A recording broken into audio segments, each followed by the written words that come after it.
ለምለም ዮሐንስ፣ ቴዎድሮስ አየለ፣ ይትባረክ ከበደ፣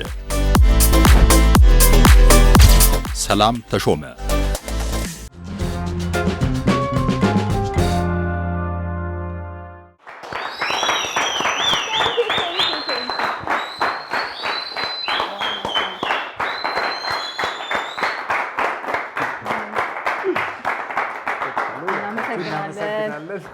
ሰላም ተመልካቾቻችን፣ የተከበረው ቀን ላይ እንገኛለን። የማምሻ ሰዓታችን ዛሬ የአድዋን ጉዳይ ትኩረት አድርጎ እነሆ ተጀምሯል። እዚህ ስቱዲዮ ያላችሁ ተመልካቾቻችንም እንደዚሁ አብራችሁን ስለምትሆኑ በጣም እናመሰግናለን። እንኳን ደህና መጣችሁ። እናንተም እንኳን ደህና መጣችሁ። እንኳን አደረሳችሁ። እንኳን አደረሳችሁ ለድል ታዲያ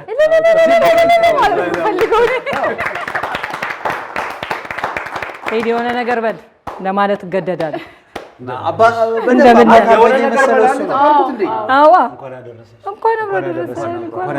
እንኳን አደረሳችሁ። ቤታችሁም ያላችሁ እንኳን ለድል ቀን አደረሳችሁ።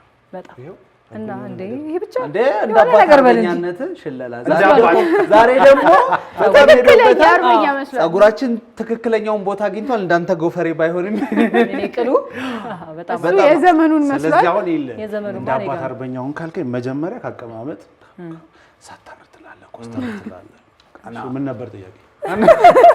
የሆነ ነገር በል ተቀበይ። እሺ ትንሽ ያው ለሙከራ ሁሉም እንዲረዳኝ ነው። ምን እናር የወንዶቹ ልጅ እሳቱ ላንቃ፣ የወንዶቹ ልጅ እሳቱ ላንቃ፣ የተናገረው አንዱ የሚበቃ ከዚያም ወጣ በዚያም ወረደ፣ ሐረር እንደ እሳት እየወረደ የኢትዮጵያ ልጅ የሰው ጅማሬ፣ የኢትዮጵያ ልጅ የሰው ጅማሬ፣ የኢትዮጵያ ልጅ የሰው ጅማሬ፣ ለወደደው ማር ለጠላው አውሬ በአጥንታችን አጥረን ከቶ የምንጠብቃት፣ በአጥንታችን አጥረን ከቶ የምንጠብቃት፣ በደማችን አጥረን ከቶ የምንጠብቃት የገራችን ታዛ፣ የገራችን ታዛ፣ የሁላችን አጸድ ተባብረን ያቆምናት፣ በትብታችን ገመድ ከቶ ያጸናናት ኢትዮጵያን ጠብቃት። እንዲያበላተ እንዲያበል እንዲያ ተመልሰህ ምን ትላለህ? ሰተር ትላለህ። ከሰለልክ ከፎከርክ በኋላ መልሰህ ቀብረር መሄድ ነው እንጂ ምን በዚህ ተነስተህ ዛሬ እንግዲህ እንኳን አደረሳችሁ እንላለን። እንግዲህ ሽለላና ቀረርቶ ቴዲ አሁን ያነሳው በዓሉን ወይም ይሄን የድል ቀን ድምቅ ከሚያደርጉልን ነገሮች አንዱ ሽለላና ቀረርቶ ነው። ከዛ ውጪ ግን ሙዚቃዎች ደግሞ በጣም ትልቅ ሚና አላቸው። በጣም ነው ግን አለባበሳችንና እንዴው አርበኛው አይ ጸጉራችን አሁን የጸጉር ነገር ያው ከዘመኑ ጋር ታዲያ ሰኛስ ከላይ ለብሰን ጫማችን ደግሞ አርጋይ ግን በባዶ ነበር። በነገራችን ላይ እኔ ሶስታችን ሙከራ ይትባረክ ግን ተግዚው ጋር ነበር ውጊያው ላይ ራሱ ገንቢ ነው። ስለዚህ ሙዚቃ በጣም የምትወዱት ያድዋል በጣም የሚያደምቅል የምታስታውሱት አድዋ እንዴ እንግዲህ ለኔ ያው ብዙ ተብሏል በተለያየ ዘርፍ ግን በቃ ቶሎ ቢመጣልኝ ጭንቅላቴ እጅጋየሁ ሽባባው አድዋ የሚለው ሙዚቃው የትኛውም ጊዜ ብትሰማው እንዴ እሱ በቃ የትኛውም ሰዓት ብትሰሚ ወሩ መስከረምም ቢሆን ሁሌ አድዋ የካቲትን ነው የምታስቢበትና በጣም ደስ የሚል ሰሊስ ሳክስፎን ጋሽ ጌታቸው የጋሽ ጌታቸው ሳክስፎን ሁሌ በሰማሁት ቁጥር ልክ እንደ እጅጋየሁ ሽባባው ሙዚቃ የአድዋ ስሜት እንዲሰማኝ የሚያደርግ ነው። ጋሽ ጌታቸው አረጎራው የሚለው በጣም የሚወደዱ ናቸው። ቴዲስ ከሽለላውና ቀረርቶ ውጪ ከዛኛው ከሽለላና ቀረርቶ ወደ ሮፍናን መጣ። ነገር ባንዲ ሽግሩ ራሱ ያው ሮፍናን ነው። አድዋን ያየንበት ሁሉም እንግዲህ ተሞካከሩ። እጅጋየሁ ሽባባው የገለጸችበት አድዋን ደግሞ እንዴት እንዳነገሰች እናውቃለን። በሳክስፎን ጋሽ ጌታቸው ማሳምረውታል። ሮፍናን ደግሞ አድዋን በሌላ አንግል ገልጾታልና እኔ ሮፍናን በጣም አሪፍ ነው። ደግሞ እሱ ባለው ይታየው የሺ ልጅ ህያውስ የሚለው ሙዚቃ በጣም ወደው ነው። አሁን ካነሳ ነው ከሽለላ ቀረርቶ ይጀምራል። በየትኛውም ጊዜ የነበሩ ጀግኖችን ከአድዋም ውጭ ያሉ የተጋደሉ ሀገር ነፃነት የሞቱትን የሚዘክር ሙዚቃ ነው። እሱም በጣም ወደዋለሁ ለማለት ነው። እሺ እንግዲህ አድዋን ስናነሳ የተለያየ ጉዳይ ይነሳል። በየአመቱ ይሄን ያህል ጊዜ ሆነው 130ኛው ነው አሁን እንደዛ ያለ እናነሳለን። ግን ህይወታችን ውስጥ ያለውን ነገር ጥቂት ብናነሳ ደስ ይለኛል። እንደው በህይወታችን በጣም ያጋጠማችሁ አድዋ እንደዚህ ተረድቼዋለሁ ይሄ ገጥሞኛል ያላችሁባችሁ አጋጣሚዎች አሉ? አድዋን ስናነሳ ይልሽ እኛ እንደ እድል ሆኖ ደግመን ደጋግመን የሰማነው አለ አሁን እንለዋለን ለዘላለም እንለው እኛ የድል ቀን ያለን የነጻነት ቀን ብለን አናከብረው። ይሄ እውነታም ስለሆነ ነው በየአመቱ በየቀኑም በየዕለቱም የምንደግመው። ይሄ የአባቶቻችን ስራ ነው። ባህር ተሻግሮ እንግዲህ ሀገር አቋርጦ ነው ኢትዮጵያን ለመውረር የመጣው። በሶሎዳ ገመገም ዙሪያ ጣሊያን በኢትዮጵያውያን ተሸነፈ። በውጫሌ ውል ኢትዮጵያ የውጭ ግንኙነቷን በጣሊያን በኩል ታደርጋለች ያለውን በአዲስ አበባ ስምምነት ጣሊያን ተቀብሎ ኢትዮጵያ ሉዓላዊ ሀገር ነች አለ። ከዚህ በላይ ነፃነት ከዚህ በላይ ሰው ሆነ ነፃነትን የሚነካ ካለ ለዛ የመሰዋትን የመሰጠትን ልክ ኢትዮጵያውያን አሳይተዋል። ያ በወቅቱ ለነበረው ፋሽስት ጣሊያን ስንኖር ሰው የወረስነው እኛም አትንኩኝ ባይነትን አልደፈርም አልገዛም ባይነትን ኢትዮጵያ በየዘመናቱ ችግር አታጣቅም። ችግሯን ግን ታሸንፋለች። ልዩነቱ ስታሸንፈው ግን ይህ አትንኩኝ ባይነቱ አለ። ሁለተኛው የጣሊያን ወረራ አለ። የዚያድ ባሬ ወረራ አለ በምስራቁ የኢትዮጵያ ክፍል ላይ በአንድ ክተት አዋጅ 300,000 ኢትዮጵያውያን ታጠቅ የጦር ሰፈር ከተቱ። ሌላ ምንም አይደለም ታምሩ ውርስ ደምክ ላይ ያለ ነው። ከአባቶቻችን የአድዋ ነው። ከአድዋም የቀደመ ነውና ኢትዮጵያ ከክርስቶስ ልደት በፊት ከ336 ጀምሮ ኢትዮጵያን ያለሙ አሉ፣ ግን ደፍሮ አልነኳትም። ይሄ በደምም የምትወርሰው ነው። ኢትዮጵያዊ በመሆንም የምታገኘው ነው እና አትንኩኝ ባይነቱ ይሄ አለ። እሱ ነው ለአንተ በጣም ትልቅ ትርጉም። ሰሊስ አትንኩኝ እንደዛ ነው። አሁንም ስሜተ ሰሊስ ምን አይነት ትርጉም ነው? ይልሽ ይትባረክ ልኝ ነበር። አትንኩኝ ባይነቱን ታወራና ተነኪውና ልልሽ የቀለም ልዩነት አለ ዓለም ላይ የሚታይ ስለሆነ ብሱም ብዙ ማብራራት አያስፈልግምና በአንድ ወቅት የሆነ ሀገር ሄጄ እቃ ልንገዛ ገበያ ውስጥ ሄድንና እዛ ሱቅ ውስጥ ሁለት ሴቶች አሉ። ከዛ ደግሞ ልጆች ነበሩኛ። ልክ ወደ ሱቁ ስንገባ ህፃናቶቹ ማልቀስ ጀመሩ ማለት ነው። እና ምን እንደሆነ መጀመሪያ አልገባኝም ነበር። ከዛ አብሮኝ የሄደው ልጅ አንድ ጸጉርሽ ፍሪዝ ነው፣ ሁለተኛ ደግሞ ጥቁር ስለሆንሽ ነው የሚያለቅሱት አለ። ሰላም ለኛ ቀያረች እኔ ጥቁር ነኝ እና ለባብል ሁሉ እየሞከርኩ ነበረ እኔ እና አይተው አያውቁም። እኔ እንደዛ ተሰምቶኝ አያውቅም ነበር ከዚህ በፊት። ስለዚህ ይሄ ልዩነት አለ ምናምን ሲባል እንሰማለን አይደለ? እስካልገጠመሽ ድረስ ብታነቢም ፊልም ላይ ብታይም በዜና ብትሰሪውም የሆነ ነገር ሲገጥምሽ ነው ስሜቱ የሚሰማሽ ነው። ኦኬ በቃ የጠቀመኝ ምን ብዬ ነው የማስበው? እንደ ሰው ነው እኛ ራሳችን የምናየው አይደለ? እንደ ኢትዮጵያዊ አንድ ሰው ኩሩ ህዝብ፣ ነፃ የሆነ ህዝብ ብለሽ ነው የምታስቢው። ያንን እኔ ጥቁር ስለሆንኩ ነው እንደዚህ ያደረጉኝ የሚለውን ስሜት ተሰምቶኝ አያውቅም። ከዚህ በኋላ የሚሰማኝ አይመስለኝም። ሌላው አንድ ኮንፈረንስ ላይ በጣም ታዋቂ የአርጀንቲና ጋዜጠኛ ረጅም ዓመት ያገለገለች ጡረታ ወጣ እዛ ኮንፈረንስ ላይ ተገናኝተን ነበርና ባጄን አየችው ኢትዮጵያ ይላል እና ልታዋራኝ በጣም ትሞክራለች በራሷ ቋንቋ። እኔ ቋንቋ አይገባኝ ስፓኒሽ እና የሚችል ሰው በእንግሊዘኛ የሚያስተረጉም ፈልገን ስናዋራት ቅድመ አያቷ ኢትዮጵያ መጥቶ ነበርና ስለ ኢትዮጵያ ነግሯታል። እሱን ልትነግረኝ ነበረ እንደዚህ ሆኖ የሚለውን ማለትና ከኢትዮጵያ ነኝ ስትይ የሆነ የሚሰማሽ ስሜት አለ። እዚህ ሆነሽ አድዋን ስታከብሪው ስለ ሀገርሽ ስታወሪ የሚወራው ነገር ምናምን እውነት ለመናገር ያን ያህል እንትኑ አይሰማሽም። በዚያዙት ወርቅ ይሆንብናል። በጣም ለካ እንትን ኢንተርቪው ላይ እንዲያለው ለካ ለዚህ ነው እዚህ መጽሐፍ ላይ የተጠቀሰው ለካ ይሄ ነው የምትይው ልክ ቦታው ላይ ስታዩ። ስለዚህ ጉድለቱን ምንም ኖቲስ አታረጊው ማለት በቃ ሰው አንድ ነፃ ሰው ምንም ነገር የሚሞክር ሰው አፍሪካዊ ነኝ እና እንደ አፍሪካዊ ስለሆንኩኝ ጥቁር ስለሆንኩኝ የሆነ ነገር ይሆንብኛል ብለሽ አታስቢም። ኢትዮጵያዊ ስትሆኚ ሄደሽ ትጋፈጫለሽ። አትንኩኝ ባይነቱ አለ ምንም ነገር የመሞከር እንደ ፈለግሽ በኩራት የመናገር።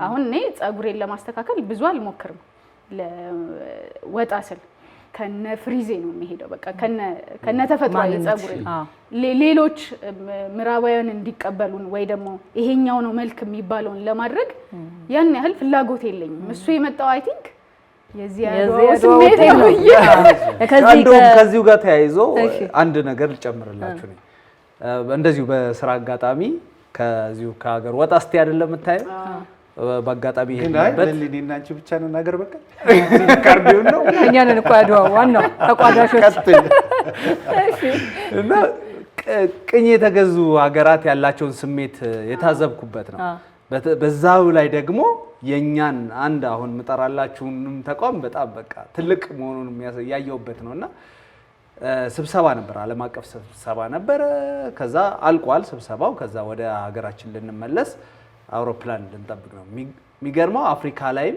ያው በብዙ ዓለማትም ላይ እንደዚሁ ነግሷል አይደል የኛ የኢትዮጵያ አየር መንገድ እዛም እሱ ነው አገልግሎት የሚሰጠው ለብዙ የአፍሪካ ሀገራትም ማለት ነው እዚህ አርፈው ከአዲስ አበባ ትራንዚት የሚያደርጉ ምናምን ናቸውና እስኪመጣ ያው ተሰልፈሽ ፍተሻ ምናምን ትገቢያለሽ ከዛ ተሰልፈንኛ እያወራ ምን እያልን ቆመናልና ዞር ስንል አንዱ እዛው የስብሰባ ተሳታፊኛ ጓደኛ ነው ተመልከቱ ሰልፍ አለን ከፊት ለፊት ስናይ እንዳለ ነጭ ተደርድሯል ከዛ ከኋላ ዞሮ ሲለን ከኋላ ስንዞር ደግሞ ሌሎችም እንደዚሁ እንትኖች አሉ በቃ ይሄ ስሜቱ የቅኝ የተገዛና ያልተገዛ እነዛኛዎቹ ያው ይሄ መብታችን ነው የሚለው ነገር ይዘው ነው የመጡት እኛ ተደበላልቀናል ከነሱ ጋር ለካ ይሄ ክብር መስጠት ብቻ ሳይሆን ከፍርሃትም ቅድሚያ መስጠት የሚባለው ነገር ታዘብን ከዛ ደግሞ እቃ ሊያመጡ ወይም ደግሞ ከስብሰባው ጋር ያልጨረሱ ጉዳይ ስለነበረ አውሮፕላኑ እንዲጠብቃቸው ትእዛዝ ሰጥተው አውቶቡስ ተራ ነው ትእዛዝ ሰጥተው ለዛ አስተናባሪዎቹ አየር ማረፊያው ጋር ተናግረው ሄዱ ትእዛዝ ሰጩ ማን ነው ይትቤ እነዚህኞቹ የተሰለፉት ከፊት የተሰለፉት ከፊት ያሉት እኛ ሰዓት ደርሷል ምናምን ጨርሰን ተፈትሸን እየጠበቅን ነው መጣ አውሮፕላናችን የኛ ኩራት አረፈ ሰዓት ነው የሚንቀሳቀስበት የሚገባው ገባ ከዛ መተው እዛ ያሉት ትንሽ ደቂቃ ታገስ ምናምን ጠብቋቸው እንደዚህ ብለው እነዛው እንደ መብት ነው ቆጥረው ትእዛዝ ነው ሰጥተው ሄዱ ያልኩሽ ምክንያቱም ያንን በቃ በጆሮዬ ስለሰማው ነው ይጠብቀን ትንሽ ደቂቃ ምናምን ብለው ነው የሄዱት አየር መንገድ ኢትዮጵያ አየር መንገድ ገቡ ወደ ከዛ እዛ ውስጥ የነበሩት አብረውን የተሳፈሩት በአዲስ አበባ መተው ሌላ ሀገር የሚሄዱት ትራንዚት የሚያደርጉት ዋው what an African በጣም ደስ የሚል ስሜት ከዛ ምንድነው we proud of you Ethiopian ያሉት በቃ እንደዚህ ነው የሆነ ነገር ተጽዕኖ ምናምን የለብንምና የራሳችንን ነገር ለማስከበር እዚህ ድረስ ነው የምንሄደው በህግ ነው የምንመራው ምንም እንትን የለብንም የሆነ ጫና ነገር ያንን አክብሮ ለመጣ እናስተናግዳለን ያንን አየውና በቃ እኔ ያኔ የተሰማኝ ስሜት የኢትዮጵያዊነት የሚለው እዚያ ተሰምቶኛ ያቅም ቀድም ሰላም እንዳለች ወጣ ስቲ የምታዩ ነገር ነው ከኪነ ጥበብ ጋር የተገናኙ የተለያዩ ሙዚቀኞች የቲያትር ሰዎች የፊልም ሰዎች ወደ ተለያዩ ሀገራት ሄደው ሲመለሱ የሚያነሷቸውም እንደዛ የተመሳሳይ ሐሳቦች አሉ ለምሳሌ ቴዎድሮስ አክሊሉ በጣም እንወደው ሙዚቀኛ ብዙ ጊዜ ያነሳዋል የአሜሪካ 30 ዓመት ስኖር ገና እንደሄድኩኝ ዘረኝነት ያው የተለመደው ጥቃት ይደርስብኝ ነበራል እና ዞር ብዬ ማላያቸው ልቂያቸው እኮ ነው ለምን እኔ እዚህ ኖርኩት በኩራት ራስን በመቀበል ስለነበር ምንም ቦታ አልሰጠውም እንደ ጉለት አላየውም እያለ ሲያነሳ ነበርና አሁን ቅድም ሰኒም ስትል እንደነበረው ያለን ያደግንበት ይሄ ማንነታችን የተሰራበት ነገር የትም ቦታ ብትሄጂ አሁን የሄድሽበትም ሀገር ኢትዮጵያ የሚሄደበትም ሀገር ደረትሽን ነፍተሽ እንድትቆሚ ያደርጋልና ይሄ ሁሉ አንዱ ያድዋ ትርፍ ነው ማለት አንችልም እንዴ ኩራቱን አሁን ላይ የአውሮፓ እግር ኳሶችን ስታዩ ሜዳ ውስጥ የኢትዮጵያን ባንዲራ የሚያውለበልቡ የሚታይባቸው አንዳንድ ስቴዲየሞች አሉ እንደው አንድ አጋጣሚ የሰማሁበትን ልንገርም ኢትዮጵያውያኖች ከሌላው እንግዲህ አፍሪካውያን ወንድሞቻቸው ጋር ሜዳ ለማየት ይገባሉ የሚፈልጉት ፊት ለፊት ነው ትኬት ገዝተሃል በወንበር ለማየት መብትህ ነው አይ ይሄን ቦታ እንግዲህ አሁን በዚህ በሰለጠነ ዘመን እያልን በመንጠራበት አይ አይቻልም ይሄ የሚለው ተመልካች ነው እዛ ጋር ሌላው ተመለሰ ኢትዮጵያዊ ወንድም ግን ከፊት ለፊት ቁጭ ብሎ ባንዲራውን እያውለበለበና ይሄን የሰማሁበትን አጋጣሚ አስታውሳለሁ ያም መባሉ ምንም እና እዚች እኛ ሀገር ላይ ሆነ ጠብ እንኳን ስትነሳ የምትለው ነገር አለ። አንተ ማን ስለሆንክ እዛም ሄዶ ይሄንን ቃል ነው የሚደግመው። ሰውነን ነው እኛ ጋር ያለው ማን ስለሆንክ ነው ይሄ ነው ከለር የለም። ሰው ስለሆንክ እኩል ነው። በእኩል ማንኛውንም ነገር ፍትሃዊ በሆነ መንገድ እናገኛለን የሚለውን የሰጠን አድዋ ነው። እንኳን አደረሳችሁ የምንለው ለዚህ ነው አይደለ? ኢትዮጵያዊ ብዙ ጊዜ ካያችሁ መብቱን ከሌላ ሰው እንዲያስጠብቅለት አይደለም ይከራከራል። ራሱ ሄዶ ነው መብቱን የሚያስከብረው። ልክ ሰባዊ ሰው በመሆኑ ብቻ ማግኘት ያለበትን ነገር ሌላ ሰው እስኪያረጋግጥለት አይጠብቅም። ይሄዳል፣ ሄዶ ያገኘዋል። እና ይሄም አንደኛው የአድዋ ውጤት ነው። በጣም ተመልካቾቻችን ማምሻችንን ነው እየተከታተላችሁ የምትገኙት። አድዋ ላይ ያተኩረናል ዛሬ። አሁን የእንግዳ ሰዓት ላይ ነው። ብዙ አወራን፣ ብዙ ዘላበድንም። እንግዳችንን በክብር ተቀበሉልና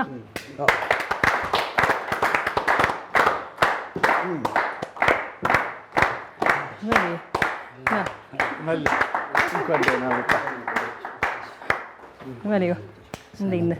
ደህና ነህ ወይ? አለን። እንኳን ደህና መጣ። እንኳን ደህና መጣ። እንኳን ደህና መጣ። አረፍ በልልን። እዚህ ጋር ነኝ። አዎ አህል ዛሬ ደህና ነህ? አሳደጋችሁ። እንዴት ነህ? እንኳን ደህና መጣ። እንኳን ደህና ቆያችሁ። እንግዲህ የአድዋ ድል በዓል ላይ እዛ ላይ ትኩረት ስላደረግን እንኳን አደረሰ እንኳን አብሮ አደረሰ መባባል አለብን አይደል? እንዲያውም ስንጠራው እኮ ተመልካቾቻችን መላኩ በላይ በፈንድቃ በውዝዋዜ በተለይ ያቀራረቡ እናውቀዋለን። ግን ሰሞኑን ከአንድ 2 ሳምንት 3 ሳምንት በፊት ከፈረንሳይ ኤምባሲ እውቅና ተችሮታል። ሰር መላኩ አይደለ? እንደዛ ነው የሚጠራው። ሰር መላኩ የኦፊሰርነት ማዕረግ ነው የተሰጠው አይደል? ሁለተኛው በፈረንሳይ ሁለተኛው ማዕረግ ከዛ ከፍ ካለ ከዚህ በኋላ ከተሰጠው እውቅና የህይወት ዘመን አይደል? እንኳን ደስ ያለ ያርገው። ወደሱ ደግሞ እንሄዳለን። እንግዲህ ማምሻ እንግዳ ሲመጣ ይኸውልህ መሌ ምን መሰለህ ምን ይደረጋል መሰለህ? እንዲህ ዝም ብሎ አይደለም እንቀበለው። መጀመሪያ ከምንም ነገር በፊት በጣም ፈጣን ጥያቄዎች ይጠየቃል። ኦኬ እሺ። ስለዚህ አሁን ከሱ ነው የምንጀምረው ለማለት ነው። ከኔ ልጀምራ። ፈጠን ካለው ፈጠን ያለ ጀምራለን። አሁን አድዋ ላይ ነን አሉ። ጦር ሜዳ እንደው እዛ ላይ እንዳለ አስብ። ዘራፍ አዎ ጋሻና ጦር ተቀምጧል። የቱን ነው የምትመርጠው? ጦር ተው እባክህ ያለ ምንም ማወላወል። እሺ እዛ በተለይ አሁን አድዋ ጋር በተገናኘ የኪነ ጥበብ ሚና አንተም ያለህበት ሚና ትልቅ እንደነበር ይታወቃል። አዝማሪ ጻዲቄ የምናነሳት ናት አይደለ? የአዝማሪዎች ሚና ትልቅ ነበር ይባላል። ከማሲንቆና ከክራር የቱን ትመርጣለህ? አሁን እዛው ሜዳው ላይ እንዳለ ማሲንቆ የፈጠነ ከደረት ድሰቃና ከዋንጫ ልጥለቃ ደረት ድሰቃ። አሁን እኔ ስጠይቀው ራሱ መል ያለ አይደለ? ወዝወዝ እያልኩኝ ከገብረ ክርስቶስ ደስታና ከዓለም ሎሬት የተራኪስ አፈወርቅ ተክሌ 3 ሰከንድ መሌ ሁለቱ መምረጥ አለብን። 2 3 እስከስ እያልኩኝ ነው። ከባድ ነው። ከባድ ጥያቄ ደግሞ በጣም ስዕል ትወዳለህ፣ የታወቀ ነው። ከባድ ነው። ለምን ስዕልም ያስደንሰኛል፣ ዳንስም ያስለኛል። ስለዚህ ከባድ ነው። አይ የማይመረጥ ይቅርብ። እሺ ተቀብለናል። ግን ወደ እኔ ጥያቄዎች ደግሞ እንሄዳለን። እሺ ፀጉርህን ከምትላጭና እስክስታ ከምታቆም ፀጉሬን ብላጭ ወሰንክበት። መጨረሻ ወደዚህ ትዞራለህ። ይሄ መጨረሻ ጥያቄ ነው። ትንሽ እንደ ቴድሮስ ራስል አይ እንደዛ አይወስድ ቀለል ያለ ነው። እኔ 5 ኪሎ ሜትር በባዶ እግርህ ሂድ ከምትባልና 5 ደቂቃ በረዶ ውስጥ በጠዋት ተዘፍዘፍ ከምትባል 5 ኪሎ ሜትር በእግሬ ብሄድ በረዶ ነው ስለምወድ ነው። በእግር መሄድ በባዶ እግር? አዎ በደንብ ያደኩትን በባዶ እግሬ ስለሆነ አይ ስለኔ ናቹራል ነው። ስለዚህ ቀላሉ ነው ያደረኩት። ጤና ላይ እንዴት ነህ? ባህላዊ መድኃኒቶች ምናምን ላይ ማለት በቃ ባህል ላይ ስለሆንኩ ያለሁት መድኃኒት ይሁን ደህና ነኝ አይደለ? ምንም የለብኝም። ከጤና ዳምና ከዳማ ከሴ ዳማ ከሴ ወደ ዋናው ጉዳይ ስንመጣ ማማቂያ ነው። ማማቂያ ነው። ሆነስትሊ ግን በጣም ነው ደስ የምትሉት። አሪፍ ኢነርጂ ነው ያላችሁ። በጣም እናመሰግናለን። ለኪነ ጥበብ ሰው ደግሞ ኢነርጂ በጣም ይጋባል አይደለ? ብዙ ነገር እንግዲህ የምናነሳው አድዋ ነው። እኛም ቅድም ስናነሳ ቆይተናል። ለኪነ ጥበብ ሰው በጣም የአድዋ ድል በውዝዋዜውም በሙዚቃውም በቲያትሩም በፊልሙ ብዙ ነገር ያሰራዋል። ግን አንዳንዴ ዝም ብለን የምናስባቸው ሀሳቦች አሉ። ምናልባት አድዋ ባይኖር ኖሮ ምን እንሆን ነበር የሚል ነገር እናነሳለን። አንተ እንደዛ አይነት ስሜት ወይም እንደዛ አይነት ጥያቄ ቢቀርብልህ ምን እንሆን ነበር ብለህ ታስባለህ? ነፃ እንደሆነ እንቆይ ነበር ባይኖር ኖሮ። አድዋ ባይኖር ነው ስለመጡብን ነው የታወቀው ኃይላችን አይደለ? ባይመጡ ምንም አያስጨንቀንም ነው የምን ያገኘነው ፕራውድ ክብራችን ስለተነካን ነው። ሚስጥር ነች ኢትዮጵያና የማነስ ስሜት የለብንም። አንገት ደፍቶ ሰላማዊ ሆኖ መኖር ፈሪነት አይደለም። ስንፈተን ደግሞ እነሱ በመሳሪያ መጥተው በባዶ እግራቸው ያሸነፉት የዛ ዘር ልጆች አሁንም ያ ስሜት አለብን። እናከብራለን፣ ዝቅ እንላለን፣ ግን ከፍታ እናውቃለን። ስለዚህ ካልመጡም እንዳለን ባለንበት እንቀመጣለን። እስቲ ሞክሩን ነው ሲነኩን ማለት መቼም ሰዓት አጥቁኝ ባይነት ቅድም እያልን ነበረ። በቃ አድዋ የፈጠረልን አንዱ ህይወታችን ውስጥ የፈጠረልን ስሜት ቤትም ቦታ ብትሄድ የትም ሀገር ብትንቀሳቀስ አጥቁኝ ባይነት ስሜት አጋብቶብን ወይም አግኝተናል እያልን ነበር። እኔ እንጃ ለምን መሰለሽ አንዳንዴ ሊያሳንስብንም ይችላል። ቱ ማች ፕራውድ አድርጎን ግን በሃምብሊቲ ወይም ደግሞ ፈሪሃ እግዚአብሔርን ይዞ የመኖር ስሜታችንን ብንጠብቀው በቃ ያ ነው እውነታ። እንደውም አንዳንዴ የሆነ ቤስት ኦፍ ዘ ቤስት የምርጥ ምርጥ የሚባል ነገር ያሳንሳል። ስለዚህ የሆነ እንደ ገጠር እንዳሉት አባት እናቶቻችን ዝም ብሎ ሁሌ ስትይ የከተማ ሰው ሲሄድ እንዴት ነው ሁሌ አዋቂ የሚያደርጉን እኛን ነው። ብዙ ቁጭ ሲካሆን ግን ዛሬ እነሱ ይበልጣሉ እና መረዳት መንከባከብ የሚበልጥ ስሜት አለው። ግን አንዳንዴ ማስተር ፒኤችዲ ሲመጣ የሚንቅ ከሆነ ያንን ስለዚህ ምርጥ ምርጥ የተባለ ነገር ያንሳል ብዬ አስባለሁ። ጀግንነት ትህትናን ነው አይደል? ማለት በቃ ለሌላው መኖር ነው እና ሲያደግነውም ኦርቶዶክስ ላይ ነው ያደግኩትኝ። ያው ሙስሊም ኦርቶዶክስ አንድ ላይ ነው ያደግነውና ስላንቺ ነው የሚጸልየው፣ ስላንተ ነው በቃ ስላንቺ ስለሌላው ነው። ስለዚህ ያ ነው ሃምብሊቲ። አሪፍ። አዎ እንግዲህ ግን አድዋንም ስናነሳ በአጠቃላይ ከራስ አልፈ ደግሞ ለሌላው በአጠቃላይ ለአፍሪካዊ ብቻ ሳይሆን ለጥቁር ዘር አርማ ምልክት የመሆን ሌላው ዓለም ደግሞ የራሱን የነጻነት ጉዞ ደግሞ የኢትዮጵያን እርሱ አድርጎ መነሳት አንድ አለ። ይሄ ደግሞ በመላው ዓለም ይታወቃል። አንተ ደግሞ በተለያዩ ሀገሮች የመንቀሳቀስ እድሉም አለ። እንደው ምን የሚያስገርም ነገር ገጥሞሃል? ስለ አድዋ ሲነሳ ሊሆን ይችላል፣ ስለ ኢትዮጵያዊነት ሲነሳ ሊሆን ይችላል፣ ስለ ነጻነት ሲነሳ ከኛ ጋር የተያያዙ ለየት ያለ ነው የገጠመ። ብዙ ጊዜ እንግዲህ ነፍሳቸውን ይማር ከጋሽ ጌታቸው መኩሪያ ጋር ሳክስፎን ትላልቅ ኮንሰርቶች ሰርተናል። እሳቸው ደግሞ የሽለላን ፓስወርድ ባላቸው ሽለላ ሲነሳ አድዋ ሲነሳ የእሳቸው ማስተርፒስ የሆነ ስራ ነው።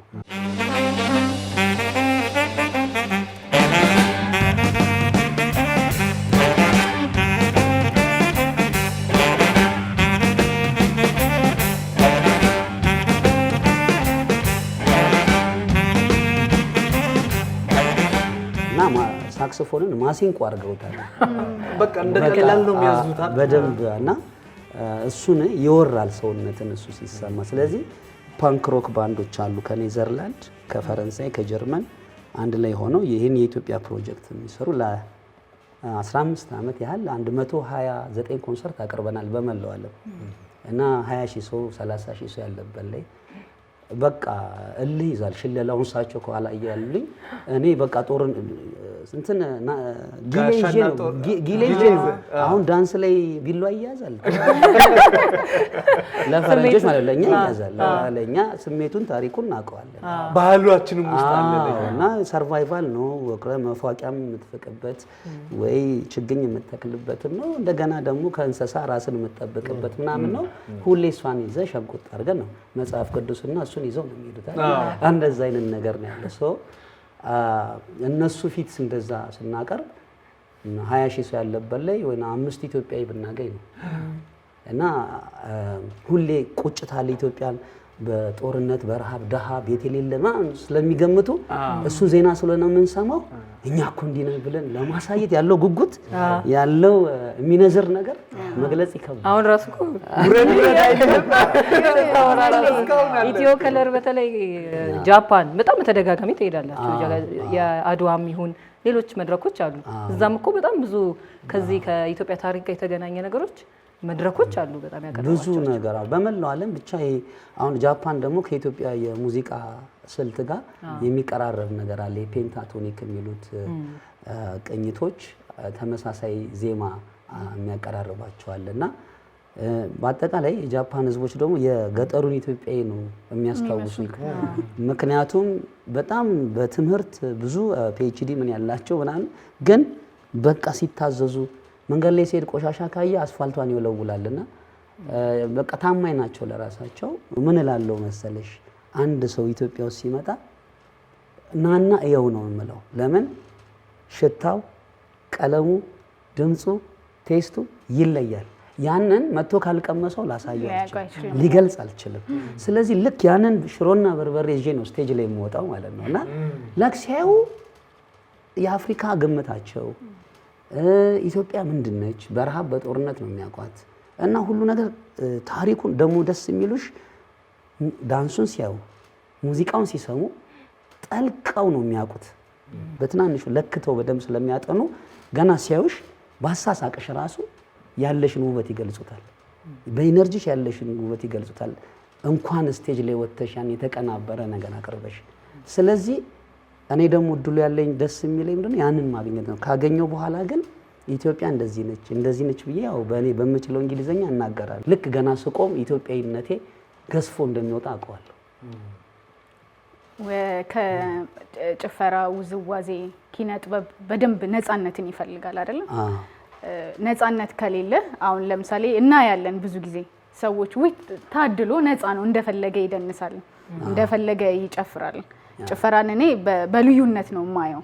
ሰው ራሱን ይገልጽበታል፣ አስተሳሰቡን ያሳይበታል። ከዛን ውጪ የሚደንስ የሚጨፍር ሰው ለኔ በጣም በቃ ነፃነት የሚሰማው ነፍሱ ነፃነት ያላት አድርጌ ነው የማስበው እና ነፃነትን አድዋንና ጭፈራን ውዝዋዜ መጨፈር ደግሞ ዋናው ሰው እሱ በጣም ኤክስትሪም ነፃነት ያለው ይመስለኛል። አደባባይ ላይ እኔ ጋር ስህተት ውበት ነው የምለው።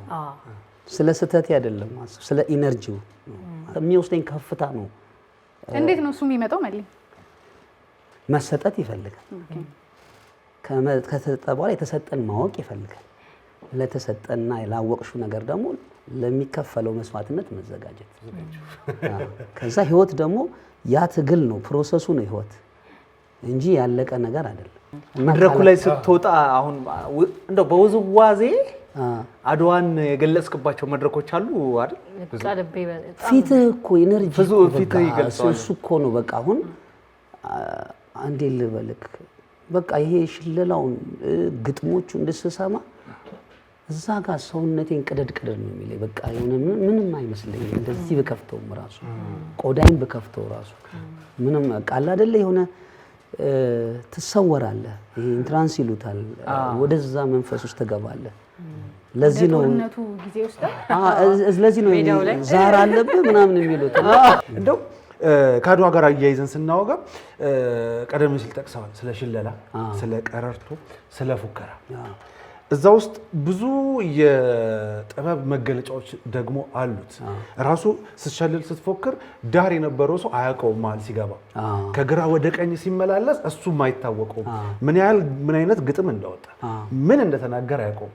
ግን ፈርቶ የነበረው ልቡ ደግሞ ጀግኖ ሀገር ለመጠበቅ እምቢኝ እያለ እየፎከረ ሄዷል። እንደ አንድ ጥበበኛ የሽለላ የፎከራ የቀረርቶ ዋጋው እንዴት ተገልጿል? የሚገርም ነገር ነው ያነሳው። በጣም ወሳኝ ጥያቄ ነው። ሽለላ ቀረርቶ ለጦርነት ብቻ ለእርሻ፣ ለሰርግ የምትወደው ኢንስፓየር ያደረገ ሰው ሲሞት ለሽለላ የክብር ልብሱ ወጥቶ እና ያ ህፃን ሆነ እሱን ስንሰማ ግጥሙ የነበረውን ነገር የተጋድሎን የጀግንነቱን ብቻውን ከአንበሳ ጋር ታግሎ ወይ ብቻውን ሄዶ ታንኩን ቀምቶት የሚለውን ግጥሙን በሽለላ ውስጥ አውጥተው ሲነግሩ እኛ ኢንስፓየር አድርጎ ነው የሚያድገው እሱ ነው። እና በደቦ ሲታጨድ ወይ ሲሰራ በእንደዚህ አይነት ነገር ነው የሚሰራው እና ሽለላውን ሲሰማ እንዳልከው የፈራ ወደ ኋላ ያለው አንዴ እንደዚህማ እንዴት ይሆናል ልሰደብ ነው እንዴ በሶሳይቲ የት ነው የምመለሰው በቁም ሞት ነው የምሞተው ስለዚህ ብሎ የሚገባበት በዛ ሽለላ ነው እና እንዲህ አይነት እንትኖች ሜሴንጀር ናቸው መልእክት ያስተላልፋሉ ሰመና ወርቅ እና በዚህ እና በዜማው ጀግንነት ስለሚሰጡ ከታንክ ከጀንት ይበልጣል ሁሉም ትውልድ ያው የራሱ ትግል አለው የራሱ አድዋ አለውና አሁን የኛ ምንድነው ብለህ ታስባለህ ምናልባትም ከባህል አንፃር አንተ አሁን የራስን ተጋድሎ ያረክ ነው በገባባ ወከው በደረስክበትና የኛ ምንድነው ብለህ ታስባለህ አሁን ላይ ያለንበት መታገል ያለብን ነገር እኔ በአዲሱ ትውልድ በጣም ኮራለሁ ለምን የሆነ ከ15 ከ20 ዓመት በፊት የባህል ልብስ አርጋ የምትሄድ ሴት ማየት በቃ የገጠር የፋራ ወንድ ልጅ የባህል ልብስ ካረገ የፋራ የሚባልበት ነበር አሁን ግን የዲዛይን አይነት በሙዚቀኞችም ስትሄዱ ባህልን ቀላቅሎ ቴስቱን ማምጣት እንደነ ሮፍናን ሚክስ የሚያደርጉት እና የሚያኮራ ትውልድ አለ ምንድነው ደግሞ የሚያሳስበኝ ቴክኖሎጂው በጣም እየፈጠነ ነው እና ሁሌ ሳይውጠን እሱን ባላንስ የምናደርግበትን መንገድ እንዴት ነው የምናደርግ የራሳችን አድዋ የራሳችን አድዋ ይሄኛው ነገር አንዳንዴ ተስገብግቦ መውሰድ እና ያለ ማለት ዕውቀት አይደለም የሚያመጣፈውን ነገር ነው ማየት ብዙ ነገር ኖሮኝ አሁን ለምሳሌ ለምንድን ነው እስክስታው ላይ እንደዚህ የመጣው ታውን ቢካም እንግዲህ ግንቦት 3 50ኛ ዓመት ላከብር ነው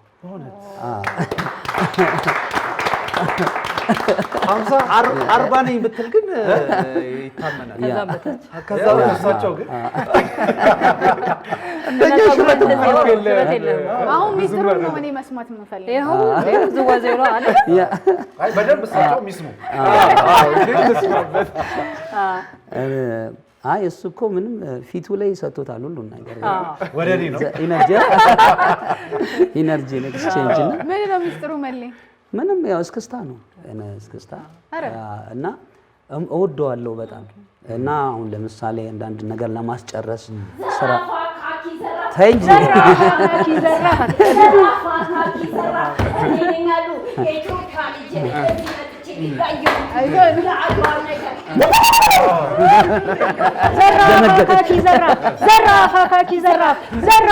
ዘራፍ የጀግናው ሳተናው ዘራፍ አካኪ ዘራፍ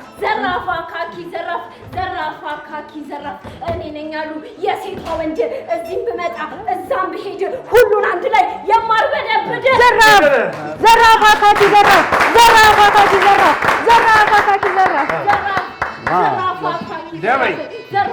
ካኪ ዘራፍ ከባቢ ጫጫ ባንዱ ሙቀጫ በዛቱ ልኛና ልጫንታው ዘራፋ ካኪ ዘራፍ ነው ሄደች ያቺዋ ጀግና አሳታማ አይደላ አይ ተከታታይ አይዞሽ ዳዌ ባዩንግሪ ዳዌ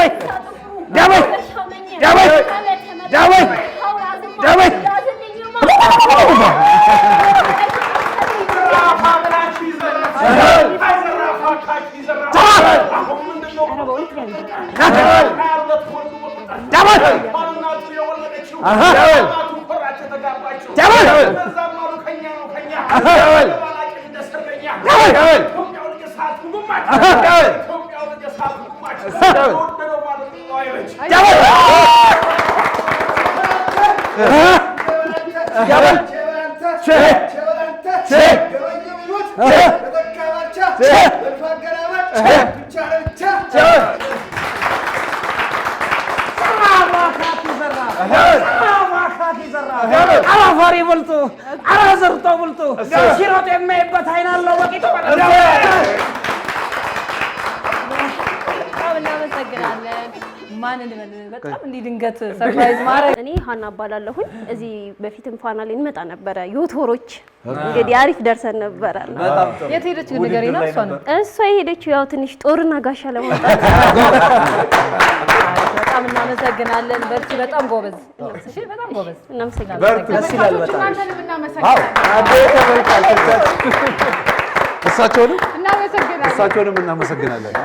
መሌ እባክህ እናመሰግናለን። ቀደም ስናነሳ ነበረ በተለያዩ ሀገራት ያለህን ተሞክሮ በተለይ ከአድዋ ጋር ምን አይነት ስሜት አለ ያንን እያነሳን ነበረ። ከ700 በላይ መድረኮች ደግሞ የምታዘጋጅበት በአመት የፈንድቃ ባህል ማዕከል አለ። እዛ ደግሞ አሁን ቅድም ስታነሳ እንደነበረው ኑና እዩ ነው የምላቸው ብዙ ጊዜ ያልከን ነበር አይደለ? ሲመጡ ምንድን ነው የሚያዩት? ምንድን ነው የሚሉት? እስቲ የመጡ በጣም ከተለያየ ሀገራት መጥተው ፈንድቃም የተጋበዙ ኢትዮጵያ በተለያየ አጋጣሚ የመጡ ምን አይነት ስሜት አይባቸዋል? ፈንድቃ ውስጥ ምንድነው እንደዚህ አይገምቱም። ያው ሁሌ ፌስቲቫል እንዲህ አይነት አርት የሚከበርበት እነሱ ጋር አዝመራቸው ነው።